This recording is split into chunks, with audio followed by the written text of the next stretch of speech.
বৃহস্পতিবার তৃণমূল বিজেপি সংঘর্ষে উত্তপ্ত হয়ে উঠল মাথাভাঙ্গা 1 নম্বর ব্লকের বৈরাগীর হাট এলাকা। স্থানীয় চেনাকাটা বুথে এদিন তৃণমূল ও বিজেপি সমর্থকদের মধ্যে মারপিটের ঘটনায় দুপক্ষেরই 5 জন জখম হয়েছেন। জখমদের মধ্যে রয়েছেন তৃণমূলের বৈরাগীর হাট অঞ্চল সভাপতি পরেশ বর্মন ও বিজেপির কর্মী কার্তিক চন্দ্র বর্মন।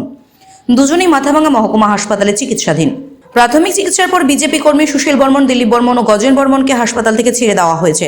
তৃণমূল নেতা পরেশ বর্মনের অভিযোগ, 100 দিনের কাজের সহায়তা শিবিরে যাওয়ার পথে আচমকায় বিজেপির লোকজন তার উপর চড়াও হন। তাকে এলোপাথারি মারধরও করা হয়, তার বাইকটিও ভাঙার চেষ্টা করা হয়।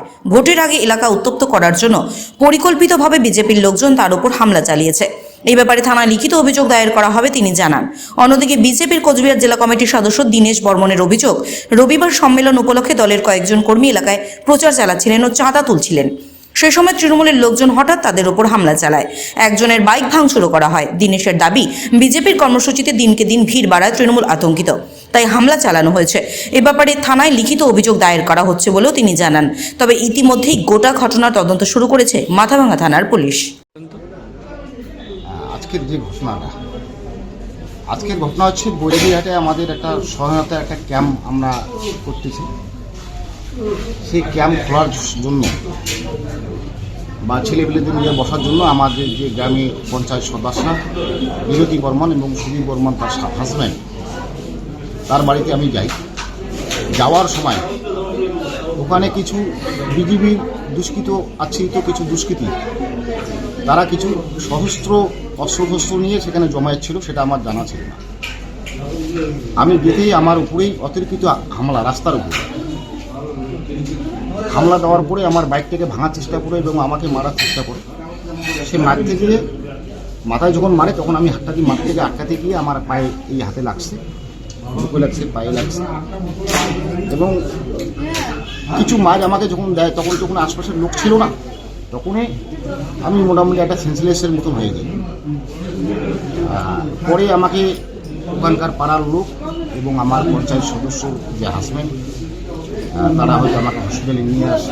কিন্তু এখন আমি যেটা দেখতে পাচ্ছি সেটা, কালকে আমি কোকরাতে আলু বেচছিলাম, আলু বেচার 15,000 টাকা, সে টাকাগুলোকে নাই, হাতে একটা সোনার আংটি আছে সেটাও নাই।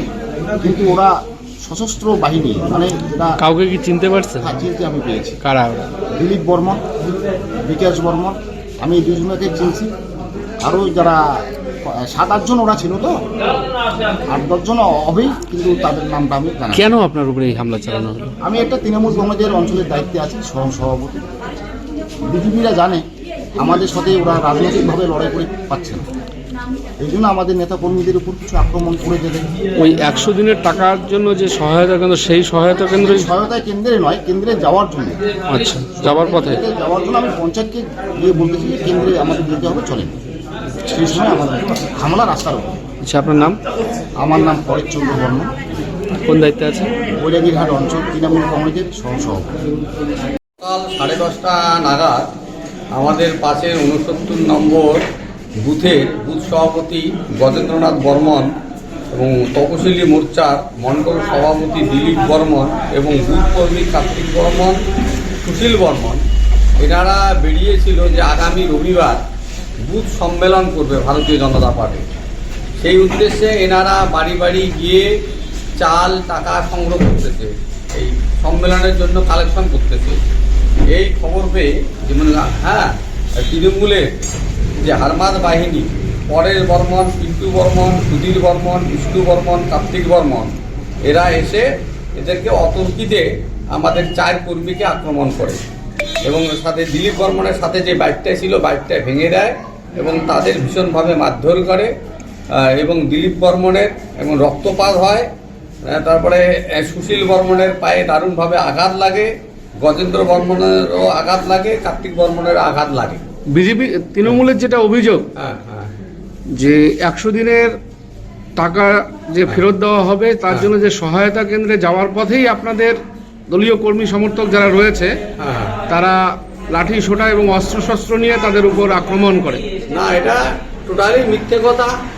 কারণ বৈরাগীরহাট অঞ্চলে তৃণমূলের যে কয়েকজন, এই যে যাদের নাম উল্লেখ করা হলো, তারা একদম সারা বছরেই বৈরাগীরহাট বাজারটাকে দখল করে বিজেপির যে কোনো লোককে আমাদের চেনাকাটা সাতগাছির লোককে আসতে দেয় না, আসেও না।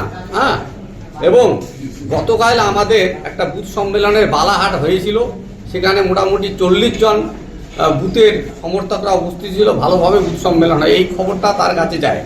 এবং আগামী দিন রবিবারে চেনাকাটা বুথের সম্মেলন হবে, সাতগাছি বুথের সম্মেলন হবে।